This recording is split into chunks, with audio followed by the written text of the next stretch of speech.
ফজরের নামাজ না পড়ে তোমরা যারা ঘুমাও, আমারে মাফ কইরো, আমি তোমাগো একটা শক্ত কথা বলি, মাফ।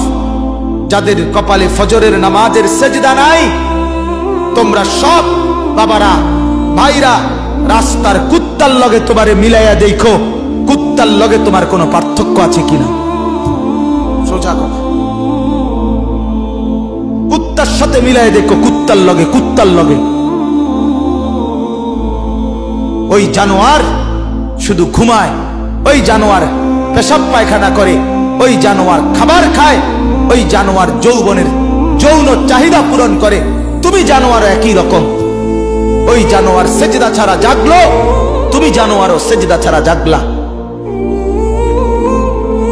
যদি বিবেক থাকে, লজ্জা থাকে, যদি মার দুধ খেয়ে থাকো, যদি মুসলমানের বাচ্চা হয়ে থাকো, যদি ইমানের রক্ত থাকে, ইমানের বিন্দু থাকে, তো যদি কানে আজান শুনে থাকো, আল্লাহর হস্তে নামাজ পড়ো। বলো ইনশাআল্লাহ।